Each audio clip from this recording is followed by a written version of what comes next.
आप देख रहे हैं अपना बिहार और आपके साथ मैं हूं विवेक। बिहार में 2 सीटों पर उपचुनाव के लिए आज प्रचार खत्म हो गया, लेकिन इस दौरान जमकर सियासी तीर चले। आखिरी दिन आरजेडी अध्यक्ष लालू प्रसाद 6 साल बाद चुनाव प्रचार के लिए पहुंचे और सरकार पर निशाना साधा। सत्ता पक्ष के आरोपों का जवाब दिया, साथ ही जनता को लुभाने की कोशिश की।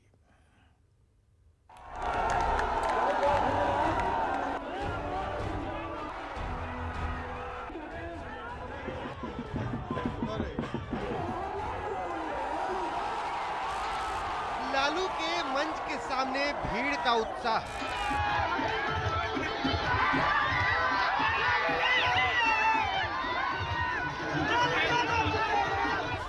मैदान में खचाखच भीड़ और छत की मुंडेरों से प्रचार करने आए नेताओं पर जनता की पैनी नजर।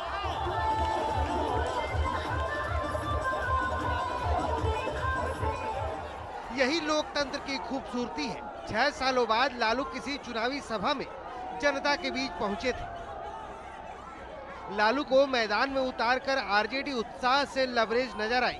पहले के मुकाबले लालू यादव की आवाज में खनक थोड़ी कम थी, लेकिन अंदाज वही था।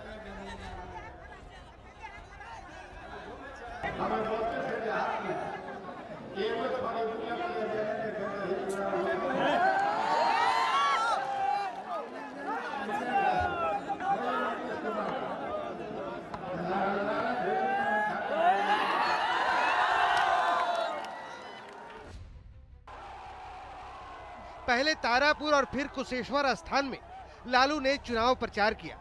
चुनावी मंच से लालू ने नीतीश कुमार के उस बयान का भी जवाब दिया जिसमें उन्होंने गोली मरवाने की बात कही थी।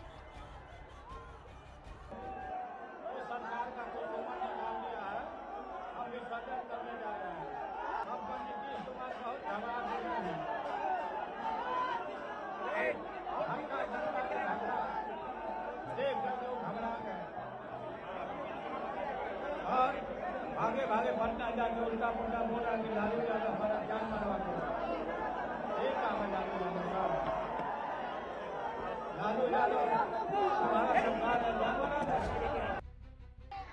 2 सीटों का दंगल जीतने के लिए लालू ने एक ही दिन में अपने तर्कस से बयानों के सारे तीर निकाल दिए। लालू ने जनता के बीच फिर ये बात दोहराई कि मौजूदा सरकार धोखे से बनी है, लिहाजा वो हर दाव का बदला जरूर लेंगे।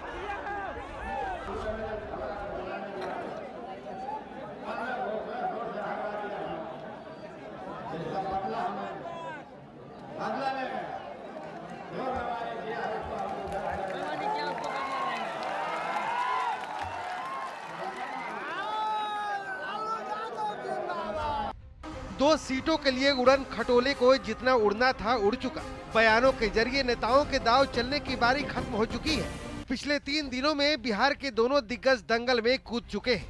नेताओं की बारी खत्म, अब जनता की बारी है। 30 अक्टूबर को जनता अपने इरादे पर मुहर लगाएगी। न्यूज़ 18 के लिए तारापुर से आनंद और अरुण के साथ, कुशेश्वर स्थान से रवि नारायण के साथ विपिन कुमार की रिपोर्ट। तो 2 सीटों पर उपचुनाव के बीच लालू ने यह दावा किया कि उनकी सोनिया गांधी से बात हुई है और कांग्रेस अध्यक्ष ने सभी से एकजुट होने की बात कही। लालू के मुताबिक मंगलवार को उनकी सोनिया गांधी से फोन पर बात हुई, जिसमें उन्होंने मीटिंग बुलाने की बात कही। पहले सुनिए लालू ने क्या कहा। कल सोनिया जी से क्या बात हुई सर? जैसे बात चली, हाल चाल क्या है, कैसे है, कहाँ है, हमारा सब ठीक है।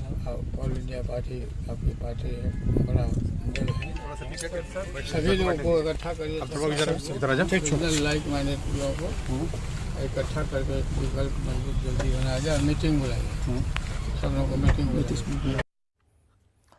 हालांकि लालू प्रसाद के सोनिया गांधी से फोन पर बात होने को बिहार कांग्रेस प्रभारी ने झूठ करार दिया। उन्होंने कहा कि चुनाव के दौरान ये गुमराह करने की बात है। अगर लालू सोनिया के बीच कोई बात होती तो मुझे जानकारी होती। जिस तरह से लालू प्रसाद यादव ने कहा कि सोनिया गांधी का कॉल आया था, उनसे बात हुई है, क्या कहें? मैं आपको इस तरह की कोई बातचीत नहीं और इसमें कोई सच्चाई नहीं है और चुनाव के इस समय के घड़ी में कोई भ्रम पैदा नहीं करना चाहिए। राजद और हम एक दूसरे के खिलाफ चुनाव लड़ रहे हैं। इसमें स्पष्टता है। आपको फायदा हुआ या नुकसान? नहीं, देखिए, मित्रता में अगर मैं जैसे कहा, हम दोनों लोग मिल के लड़े होते, आज ये आनाकानी नहीं होती और 2 सीट में हमारी गठबंधन जीता होता। आज उनको उतना मेहनत करना नहीं पड़ता। ये स्वास्थ्य खराब है, फिर भी उनको आना नहीं पड़ता है। हम सब लोग मिल मान लेते हैं। हम संभाल लेते। भगवान उनको मजबूत रखे, मस्त हैं और जितने भी सभा कर सकते हैं करें। आपने बड़ी बात कही, अगर आप साथ होते तो उनको नहीं आना पड़ता। आखिरी बार ये बता दीजिए कि सोनिया गांधी ने कॉल नहीं किया। मैं आपको कह रहा हूं कि क्लियर कट इसमें चुनाव संबंधी कोई ऐसी बात नहीं हुई जिसको कहा जा रहा है कि गलतफहमी। बिहार कांग्रेस प्रभारी हैं और इनको जानकारी होती अगर सोनिया गांधी फोन की होती।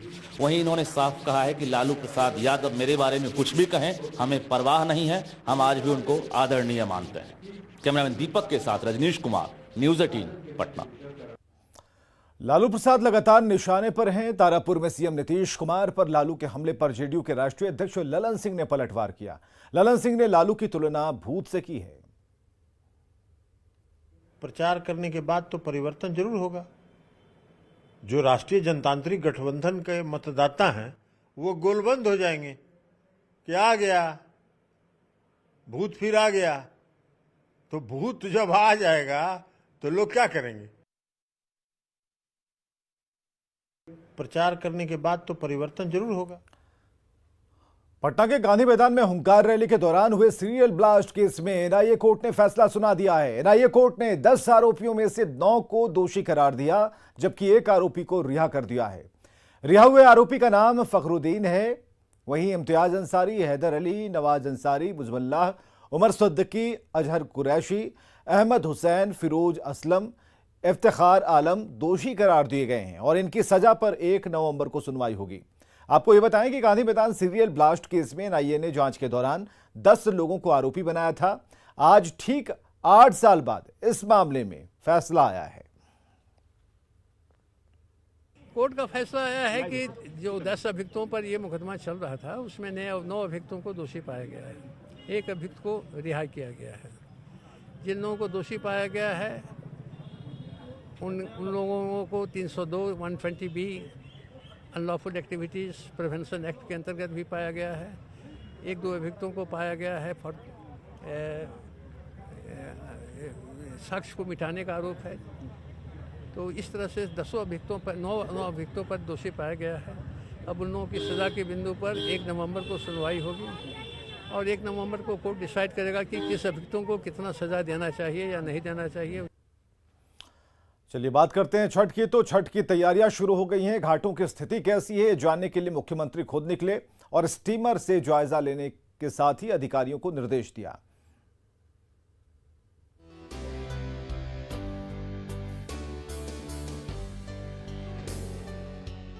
महापर्व छठ को लेकर सीएम नीतीश कुमार ने पटना के गंगा घाटों का जायजा लिया।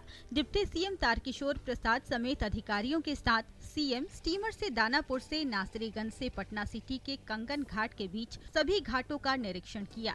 सीएम ने अधिकारियों को छठ व्रतियों को किसी तरह की कठिनाई नहीं होने देने को लेकर दिशा निर्देश भी दिए। इस बार जानते हैं कि इस बार पानी का बहुत असर ज़्यादा रहा है, वर्षापात ज़्यादा हुआ है और फ्लो भी अभी पानी का बहुत है। तो ऐसी स्थिति में उन जगहों का चयन करके वहाँ के लिए जो कुछ भी हुआ होगा उस पर्व के लिए लोगों को सुविधा हो, तो उसी के दृष्टिकोण से आज हम लोग लगातार देख करके आए हैं और इस पर ये लोग काम करेंगे। अगली बार हम यहीं से शुरू करेंगे। 3 तारीख को हमने कह दिया है और आकर के एक बार देखेंगे कि काम की क्या प्रगति है, कितना है, सबको देख लेंगे ताकि किसी तरह की असुविधा नहीं हो। सीएम गंगा घाटों की सफाई, सुरक्षा और स्वच्छता को लेकर अधिकारियों को जरूरी दिशा निर्देश दिए। सीएम 3 नवंबर को एक बार फिर गंगा घाटों का निरीक्षण कर तैयारियों की समीक्षा भी करेंगे।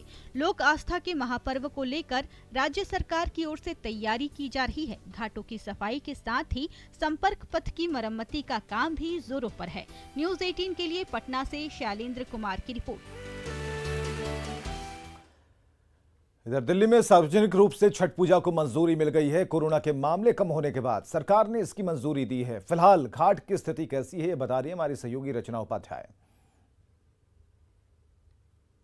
दिल्ली सरकार ने सार्वजनिक जगहों पर छठ पूजा के आयोजन की अनुमति दे दी है। दिल्ली सरकार का कहना है कि दिल्ली में अब कोरोना के मामले कम हो रहे हैं, जिसके चलते सार्वजनिक जगहों पर पूजन के आयोजन की अनुमति दी जा रही है। और दिल्ली बीजेपी का कहना है कि ये उनकी बड़ी जीत है, क्योंकि वो लगातार मांग कर रहे थे सार्वजनिक जगहों पर छठ पूजा के आयोजन की अनुमति दी जाए। ये आईटीओ के घाट पर खड़े हुए हैं। छठ पूजा को कुछ ही समय रह गया है, लेकिन अगर आप घाट की तस्वीर देखें तो साफ सफाई ना के बराबर है।